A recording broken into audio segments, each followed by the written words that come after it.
Disebut kebanyakan manggung, kemudian juga membuat Barada Eliezer tidak tenang dan juga langsung turun ke lobi pada saat proses penyidikan dan malah memilih untuk bisa menghadapi para wartawan dan juga melakukan konferensi pers. Itu yang disebut oleh pengacara baru dari Barada Eliezer yaitu Roni Talapesi, sehingga kemudian membuat Deoli Payumara, pengacara lama ataupun juga pengacara yang hanya berkesempatan 5 hari untuk bisa membantu menangani kasus ini ada di pihak Barada E ini kemudian melaporkan pengacara baru atau Roni Talapesi ke Polres Jakarta Selatan. Nanti kita akan dengarkan bagaimana klarifikasi dari Bang Deoli Payumara. Tapi sebelum mengenalkan Bang Deoli, saya akan memperkenalkan terlebih dahulu narasumber yang sudah hadir bersama saya di studio, Pak Ahyar Salmi selaku ahli hukum pidana. Assalamualaikum warahmatullahi wabarakatuh. Waalaikumsalam. Selamat malam Pak Ahyar Salmi. Merah putih pas Pak, pas kemerdekaan. 17 Agustus. Betul sekali. Semoga kita juga bisa memaknai kemerdekaan ini dengan mewujudkan keadilan. Betul, Pak Ahyar Salmi. setuju. Itu tujuan negara kita, alinea keempat Undang-Undang Dasar kita. Baik, nah kita lanjutkan Pak Ahyar Salmi bagaimana pandangannya mengenai kasus ini.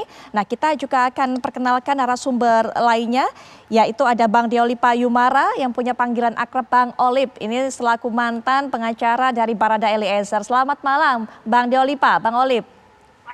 Salam merah putih, kode James Bond 007.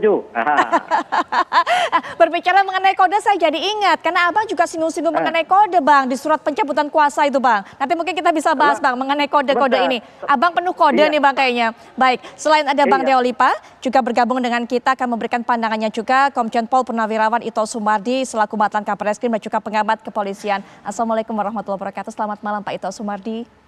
Waalaikumsalam warahmatullahi wabarakatuh Mbak Putri, selamat malam, salam sehat, merdeka. Baik, langsung saja saya ingin dengar sekali pendapat Bang Deoli ataupun juga klarifikasinya. Abang disebut loh Bang sering manggung karena Abang banyak muncul di TV dong Bang dan juga banyak menghadapi wartawan. Abang juga disebut sebagai orang yang membuat Barada Eliezer ini malah nggak nyaman, malah nggak tenang Bang. Ya. Silakan Bang Olip. Boleh ngomong? Udah boleh? Sudah boleh Bang, silakan. Kalau udah boleh, ya kodenya James Bond 007. James Bond kan banyak pasukannya di dalam tanah juga, ya kan? Ya jebak-menjebak biasa lah dalam dunia kehidupan James Bond. Namanya juga kode telik sandi, ya enggak? Telik sandi, kode, ya banyak beredar semua itu. Burung-burung langit kan turun semua, mengganggu mereka. Pikiran mereka diganggu tuh, sampai akhirnya ngomong salah-salah kan? Makanya jangan pengacara itu bodoh. Bang, sebentar Bang, siapa yang ngomong salah dan kode-kode apa aja sih Bang? Begini, kita ini kan ahli nujum. Orang kita gurunya Sinto Gendeng kok, ahli telik sandi, ya kan? Ahli ilmu 1000 jurus dia punya. 5 jurus saja udah KO orang ini. Mungkin sampai Kapolda nanti KO nih ya. Kenapa KO? Ya dia teletabis gimana nggak KO? Ya mundur, malu sama negara ini. Ya masa pelukan sama psikopat, ya kan? Oke, itu yang besar. Tapi yang paling penting begini, Kapolda Metro, pelukan sama psikopat bikin malu. Saya psikolog malu lihatnya. Oke, titik. Mengenai siapa tadi pertanyaannya? Lupa saya.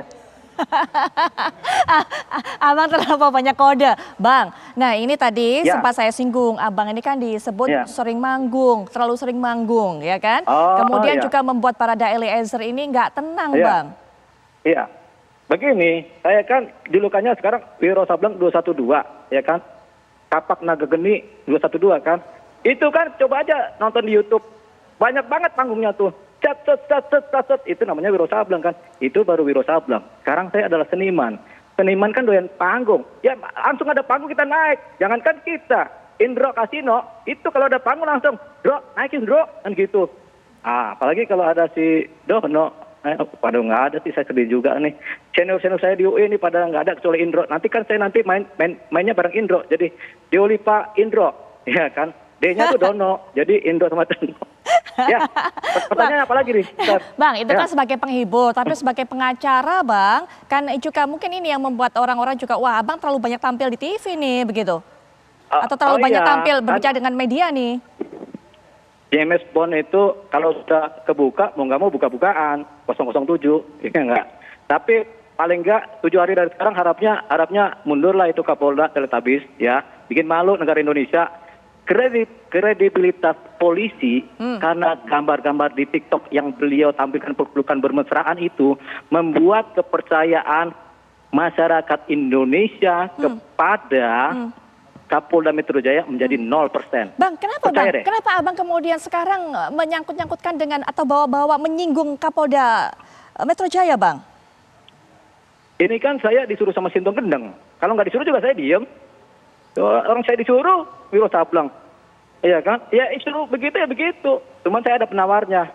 Yaitu mending mundur daripada dibikin TR malu. Mundur itu kesatria. Mumpung sekarang masih tanggal 17 Agustus. Mundur Yang lah, Abang sebut Bos. sebaiknya Gitu. mundur itu siapa saja, Bang? Pertama, Kapolda Metro Jaya Bapak Fadil Imron. Dia telah berpelukan dengan psikopat, biseksual. Abang mengatakan itu? Abang memiliki fakta mengatakan hal itu? Analisa dong, mana bisa kita memiliki fakta tentang ilmu biseksual atau LGBT? Semua adalah analisa terhadap perilaku karakter manusianya.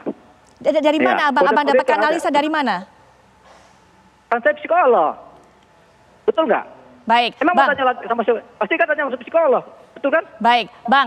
Ya, kami Ya. memang tidak bisa menghadirkan ataupun kami sebenarnya sudah mengundang pihak dari Ya. pengacara Baradae ini sehingga kemudian tapi hingga dialog ini berlangsung tidak berkenan untuk bisa berbicara mengenai kasus ini. Sehingga mungkin saya akan pagari Iya. sedikit Bang supaya tidak terlalu melebar. Nah, saya akan kembalikan Iya. lagi Bang. Abang tadi disebut sebagai manggung. Nah, kemudian juga disebut sebagai membuat Baradae Eliezer ini tidak nyaman Bang. Adakah klarifikasi hingga Iya. saat ini Bang sebenarnya? Ya udah. Sekarang aku serius deh. Selama ini aku bercanda. Sorry Pak Kapolda, aku bercanda tadi omongannya. Tapi sebentar lagi serius. Jadi gini, pertama mengenai tidak nyaman. Bagaimana mungkin aku seorang seniman bisa membuat tidak nyaman seseorang yang tersangka? Aku kan pasti ngelucu sama mereka. Iya kan? Sama si Baradae aku pasti ngelucu, ketawa-ketawa, ketiwi. Nah, saksinya adalah Brimob 2 orang yang selalu ketawa. Kan Baradae selalu dijaga 2 Brimob. Si Aditya sama Sri Supriyanto. Iya kan? Itu ini. Terus ganti orang lagi. Tapi sepanjang mereka sama aku, mereka juga ikut ketawa kok. Coba seluruh wartawan Indonesia, yang tiap wawancara sama aku di ini, kan mereka ketawa. Bagaimana mungkin seorang Baradae tidak tenang? Itu pencemaran pertama.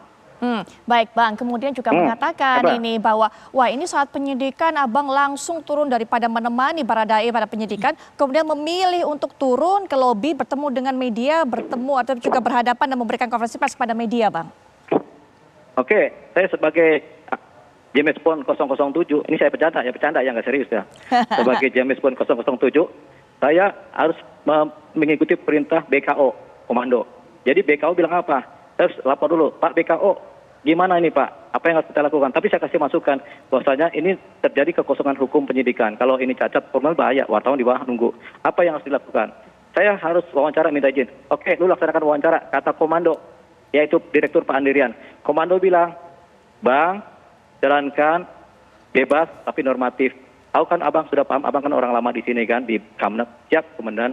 Di situ disaksikan oleh Pak Burhanuddin, disaksikan oleh Pak Wira Satria, disaksikan oleh Kasubdit, Pak Wira sama Kanit Pak Dr. Suradi. Nah mungkin saya lupa apakah ada Pak Wakaba atau Pak Wadir. Tapi ya kita kalau rapat selalu harus dengan mereka. Jadi aku nggak akan pernah melanggar perintah komando BKO. Baik Bang. Gitu, jadi aku jalan. Ya Bang, sebelum nanti kita ke narasumber berikutnya. Ya Bang, sebelum saya ke narasumber berikutnya juga Bang, ini kan saya petakan ada 2 hal. Yang pertama adalah melaporkan pengacara baru dari Baradae Eliezer ini mengenai dugaan pencemaran nama baik. Nah yang kedua adalah Abang merasa berhak melaporkan juga ataupun juga menuntut Baradae Eliezer, kemudian Kabarreskrim dan juga Roni Talapesi ini untuk bisa memberikan 15 miliar rupiah Bang.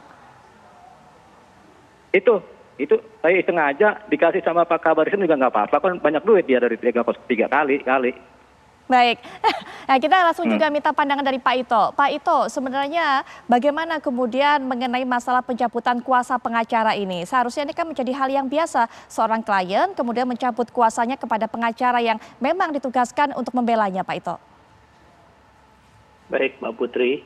Saya kira untuk masalah pencabutan surat kuasa itu kan sudah diatur dalam undang-undang ya. Ada pasal 1814 ya. Itu di Kitab Undang-Undang Hukum Perdata mengatakan bahwa seorang pemberi kuasa dapat mencabut kuasanya kepada penerima kuasa apabila mungkin ada alasan-alasan tertentu. Ya. Kemudian juga kan kita melihat bahwa dalam perkembangan yang terjadi, saya sebagai pengamat kepolisian, ya, tentunya melihat di sini, ini dugaan saya, barangkali ada yang terjebak ke dalam perbincangan publik ya, yang kemudian berkembang menjadi seolah-olah sumber berita yang menyampaikan beberapa informasi penting yang belum tentu itu kebenarannya, karena harus dibuktikan dulu dengan misalnya ini kan sebagai salah satu alat bukti dengan alat bukti lainnya, dan ini disampaikan ke publik. Kemudian membentuk konstruksi hukum yang baru ya di publik ya, dan barangkali kemudian publik merasa seolah-olah ini hal yang sebenarnya. Saya juga nggak tahu apakah ini yang sebenarnya atau tidak, karena ini kan tentunya menjadi ranah penyidik yang harus membuktikan keterangan-keterangan yang disampaikan oleh mantan pengacara daripada Brigadir E itu Bang Deolipa ya. Jadi di sini saya lihat bahwa tuntutan yang sudah disampaikan kepada Pengadilan Negeri Jakarta Selatan yang rencananya kalau tidak salah akan dilaksanakan pada tanggal 7 September, apa yang menjadi tuntutan Bang Deolipa ini ya kepada Barada Eliezer, kepada pengacara yang baru, kemudian kepada Kabar Eskrim ya, di sini Kabar Eskrim secara tanggung renten juga selain mengembalikan hak kuasanya, kemudian juga membatalkan semua keputusan yang diberikan bagi pengacara yang baru dan memberikan kompensasi fee sebesar 15 triliun ya, bukan miliar Mbak, triliun ya. Jadi saya kira ini nanti akan menjadi ranah di pengadilan. Nah, saya juga melihat bahwa tentunya pengadilan juga akan melihat dari segi normatifnya bagaimana, kemudian dari segi faktanya bagaimana, pertimbangan-pertimbangan apa yang akan disampaikan oleh pengadilan, itulah yang mungkin kita tunggu. Hanya mungkin menurut pengalaman saya Mbak, selama saya berdinas di kepolisian dan juga waktu di dinas di reserse, sangat sering ada pencabutan kuasa daripada seorang pemberi kuasa. Itu sangat sering dan itu diatur dalam undang-undang.